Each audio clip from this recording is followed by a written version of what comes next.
Bonjour tout le monde. Bonjour. Je m'appelle Annette, Annette Kesha-Ekono. Aujourd'hui, j'ai décidé, on va dire, de briser le silence et de parler d'un problème personnel que je porte depuis aujourd'hui plus de 10 ans. À un moment, ça devient très lourd à porter. Et je me suis dit aujourd'hui qu'en cette nouvelle année, j'allais en parler afin de voir, sait-on jamais, si je pourrais mieux vivre par la suite. Voilà, donc.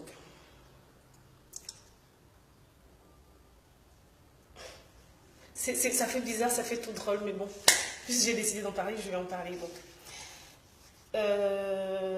Il y a exactement, je ne sais pas exactement, je ne sais pas trop les dates, mais j'avais 9 ans, 8 ans et demi par là, quand ma maman a décidé de m'envoyer vivre chez son frère, qui était mieux financièrement que nous à l'époque. Bon, j'étais la dernière née d'une famille de 6, et puis c'était pas trop ça à la maison, donc ma maman a décidé de m'envoyer vivre chez son frère qui allait solliciter ma présence chez lui, quoi. Et qui était mieux financièrement que nous. C'est donc ainsi que je suis allée rester là-bas avec sa femme. Donc nous étions 3, sa femme et lui.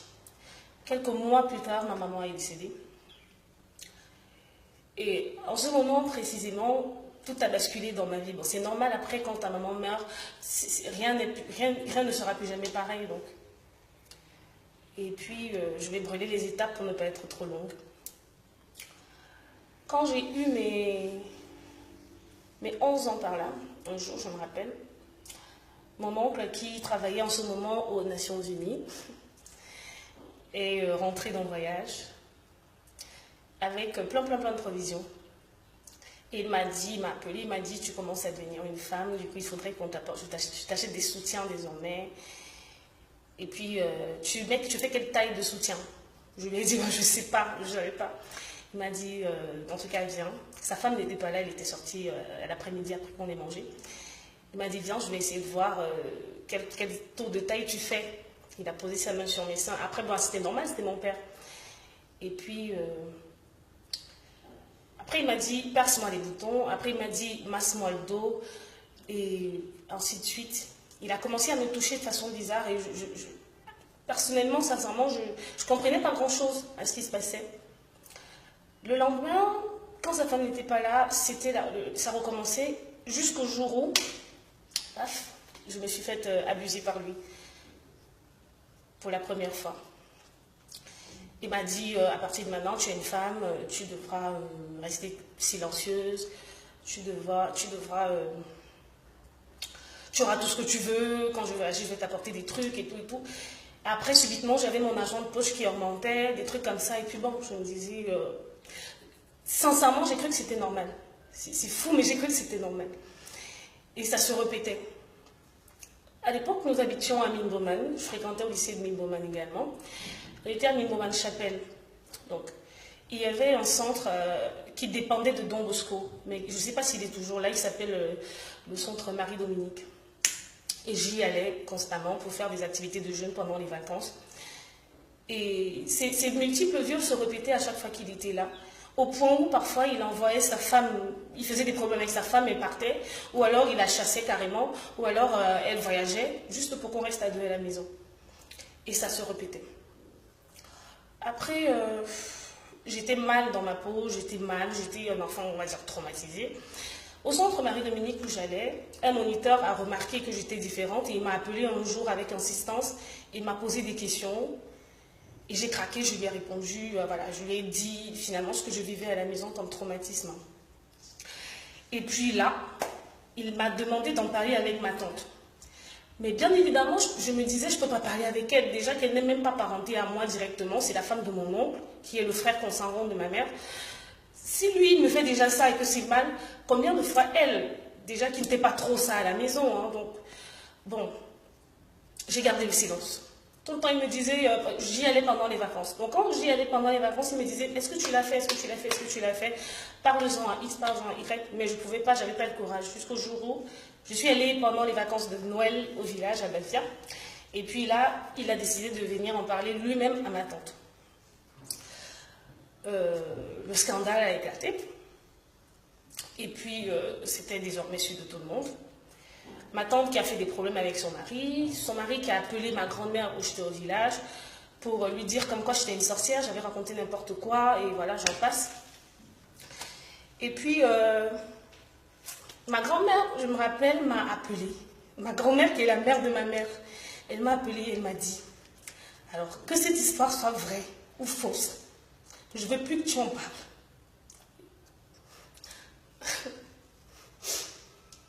Donc, après, je ne vais pas pleurer. Elle m'a dit que ce soit vrai ou faux, je ne veux plus que tu en parles. Et voilà, j'ai gardé ça en moi. Mes oncles, c'était... j'étais l'enfant maudite, quoi. J'ai inventé n'importe quoi sur mon oncle, d'après eux. Un de mes oncles m'a appelé, il m'a dit, je sais que c'est vrai ce que tu dis, tu ne pourrais pas mentir sur ça. Et puis là, tu es seul face à tout le monde. Il a de l'argent parce que quand il venait, en fait, il rapportait des provisions à ma grand-mère, il donnait des paquets à tout le monde. Et puis j'étais seule face à lui. Il m'a dit, ben, garde le silence, sincèrement, tu n'y peux rien. Je suis restée calme. Je ne suis plus rentrée chez lui. J'ai reçu par la suite mes vêtements par l'agence de voyage. Et j'étais la sorcière, en fait. Après, c'était des trucs du genre... oh, tu es une enfant maudite. C'était des injures du genre, tu couches avec tes oncles. C'était tout un tas de choses qui se sont dites tout autour, quoi. Et puis c'est ça.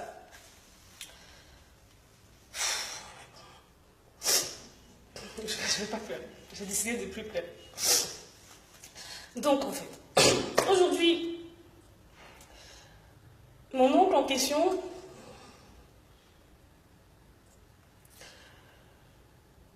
Vous allez me demander où était mon père en ce moment-là. Mon père, il était là, mais il était impuissant face à tout ça. Je ne sais même pas.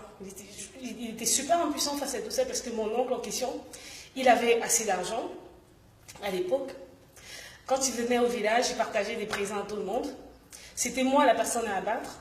On m'a dit, j'ai un oncle, un frère de ma mère qui m'a dit, je ne veux plus te voir dans la maison de mon grand-père. Alors que j'avais quoi, 12-13 ans à l'époque. Il a fallu que j'essaie de me battre de mes propres ailes très tôt. Et puis par la suite, je suis partie sur Douala, rester avec mes sœurs. Alors, le message que moi je veux porter aujourd'hui, c'est beaucoup de personnes, beaucoup de familles pensent qu'à envoyer leurs enfants vivre avec leurs oncles, je sais pas moi, leurs frères, qui sont plus aisés, serait offrir à leur enfant une meilleure vie. Mais non. Les enfants, ils comprennent. Moi, j'étais petite, mais je comprenais. Je savais que voilà, la maison, c'était chaud. Du coup, s'il y avait une banane, on se la partageait à 6. Ça, je comprenais. Je savais que mon papa n'était pas le plus riche du monde. Donc, peu importe si on souffrait ou pas, j'étais avec mes frères au monde. Mais là, j'ai été envoyée dans une maison où j'étais la fille unique, où je ne manquais de rien, je partais à l'école, j'avais de l'argent de poche et tout, mais où j'ai vécu les pires années de toute ma vie. Et le plus pire encore, le plus triste, c'est que mes oncles, qui étaient les frères de ma mère, parce que le mec qui m'a abusé, lui, c'était le frère consanguin à ma mère. Mais mes oncles, qui étaient les frères de ma mère de sang, l'ont soutenu, m'ont prise pour la menteuse, m'ont prise pour l'idiote. Ma tante, qui est la sœur de ma mère, m'a dit un jour, tu couches avec tes oncles, tu pourrais même violer mon fils. Et puis, sincèrement, je trouve que c'est juste horrible, en fait, de faire vivre ça aux enfants. Aujourd'hui, je me suis dit, je vais briser le silence. Mon oncle, en fait, je ne sais pas si c'est sur Internet, mais plein de ses frères sont sur Internet. Ils sont amis avec moi. Aujourd'hui, quand ils me voient, ils sont fiers de dire, ça, c'est ma fille. Et bien moi, j'ai envie de vous dire, je ne suis pas votre fille, parce que quand j'étais petite et que j'avais besoin de vous, comme parents, vous ne m'avez pas soutenue. Je sais que vous allez regarder cette vidéo. Vous allez dire à votre frère Mbagé, Jean-Paul, Bédian Jean-Paul, Vous allez lui dire que ce qu'il a fait n'était pas bien.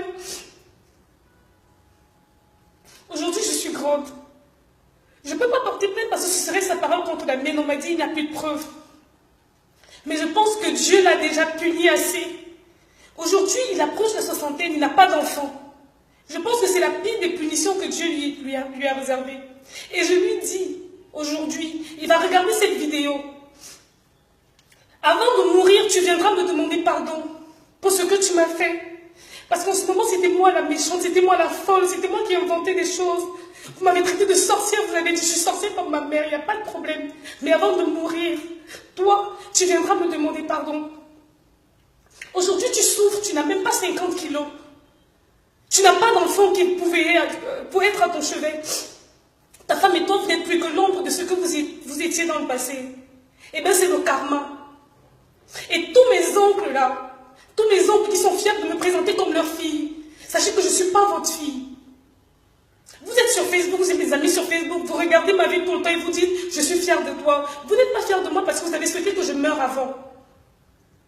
Je sais que ma mère, où elle est actuellement, elle regrette son geste. Elle regrette de m'avoir envoyé vivre là-bas. Parce que ben, j'ai rien eu que des traumatismes. Et aujourd'hui, ça me hante. Malgré tout, je suis dans une coquille, en fait, où je me dis, voilà, je suis la petite femme forte du BAM. Non, je ne suis pas forte. Je veux dire que je suis forte, mais je ne suis pas forte. Je ne suis pas forte parce que vous m'avez volé ça. Eh bien, Bédian Jean-Paul, il y a beaucoup de Bédian sur Internet, c'est pas eux, ce sont ses frères. Mais Bédian Jean-Paul, je pense que c'est Bédian 32e ou un truc comme ça, puisqu'ils ont tous des numéros. Bédian Jean-Paul, où que tu sois, actuellement tu es à Douala, je ne vais pas venir vers toi. La dernière fois que je t'ai vu, j'ai cru que j'allais te tuer. J'ai fait un scandale. L'avant-dernière fois, j'ai fait pareil. Mais aujourd'hui, je ne le ferai plus. Tu vas mourir à petit feu comme tu es en train de crever. Et tu viendras me demander pardon avant de mourir. Et je le redis, s'il vous plaît, chers parents, évitez d'envoyer vos enfants ailleurs pour leur donner une meilleure vie. Non, c'est pas ça, donner une meilleure vie à vos enfants. Parce que moi, c'est ce que ma mère pensait et m'a envoyé dans les griffes du loup, en fait. Il y a beaucoup de personnes sur Internet qui sont mes frères, qui sont mes oncles, qui sont mes cousins, qui connaissent cette histoire. Eh bien, allez lui dire à lui, comme moi, j'ai décidé de briser le silence aujourd'hui. Je vais chercher de ces photos et je vais l'afficher sur Internet. S'il n'a pas pu payer normalement, parce que quand j'ai pu être grande, il était trop tard, je ne pouvais pas porter plainte, il va au moins me payer sur Internet et puis il va venir me demander pardon parce que ce qu'il subit actuellement, c'est petit.